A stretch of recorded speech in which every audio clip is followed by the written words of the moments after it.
Welcome to the explainer for mitigating common vulnerabilities, brought to you by Forge College. Okay, so in our last lesson, Foundations of Deployment Strategies, we talked all about pushing code live to the blockchain. Super exciting, right?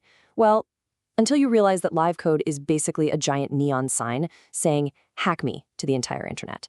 So today, we are shifting gears. We're going from theory to practice, building actual code-level anti-heist defenses for smart wallets. We're going to look at exactly how to translate theoretical vulnerabilities into rock-solid Solidity mitigations.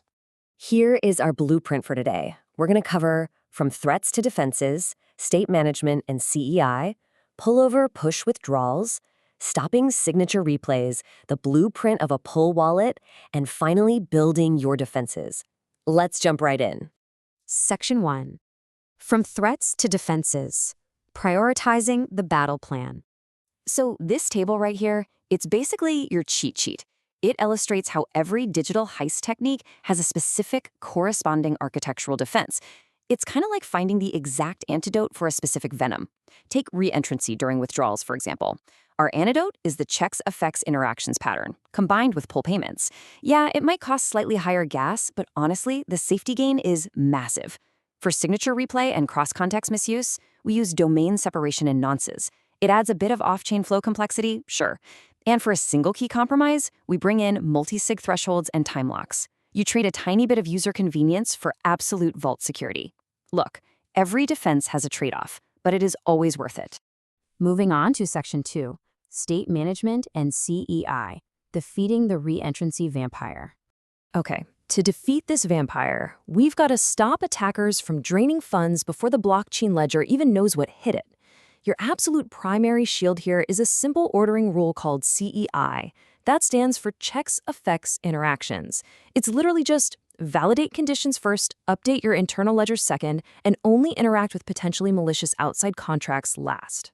Let's see how this sequential defense works in practice. Take a look at Step 2.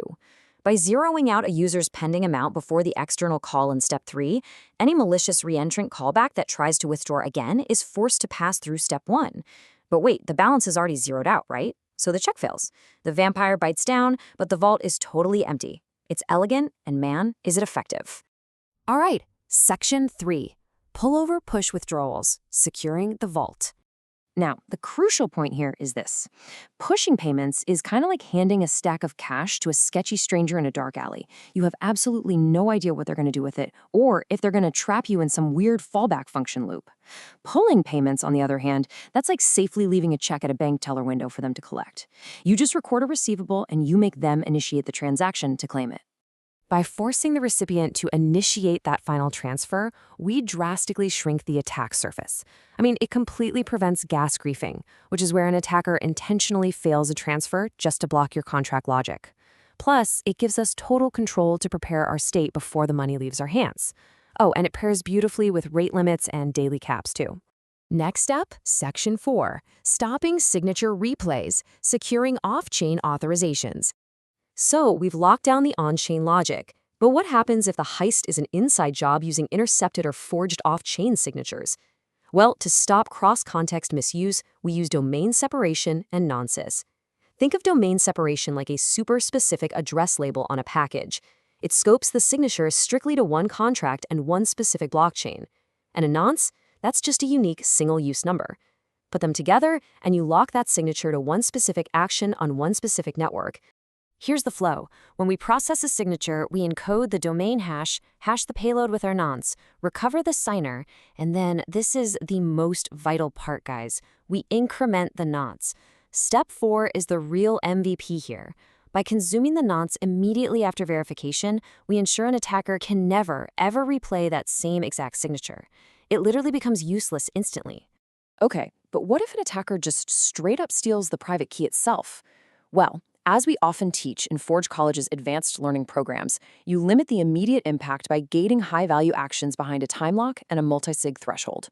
Delaying high-risk operations with a time lock gives your off-chain monitors the crucial breathing room they need. They can detect a takeover and halt the operation way before any actual funds are moved. Section 5. Blueprint of a pull wallet, code-level defenses.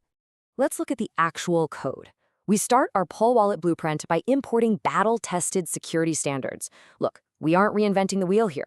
We pull in Open Zeppelin's reentrancy guard for an extra layer of defense, their ownable contract for access control, and eCDSA to handle the heavy lifting of cryptographic signature recovery. Now, diving into the state variables, notice how our entire architecture is built around two simple mappings. One explicitly tracks receivables for pull payments, and the other strictly enforces those single-use nonces we were just talking about. It's clean, it's simple, and it's totally transparent. And check out the core withdraw function. This is CEI, brilliantly illustrated in action. We read the amount, we immediately zero out the pending state, and only then do we invoke the external call. Wrapping the whole thing in a non-reentrant modifier acts as a secondary safety net. A real belt and suspenders approach. Finally, Section 6, building your defenses, layering the security. The ultimate strategy we're going for here is defense in depth. You really want to combine CEI, pull payments, and strict nonce tracking. Don't rely on just one single mechanism. By layering these principles, you ensure that even if one defensive wall falls to some clever exploit, your digital castle remains totally secure. Also, make sure you design small, testable units so you can actually prove these defenses work. Which brings us right to the validation phase. Your immediate next step, right before diving into our next lesson on designing secure withdrawal flows, is to take this snippet, drop it into your local testing framework like Hardhat or Foundry, and actively try to break it. Seriously, try it. Write a malicious recipient contract and simulate a reentrance attack. Try submitting the same off-chain signature twice. See what happens. Prove your mitigations actually work.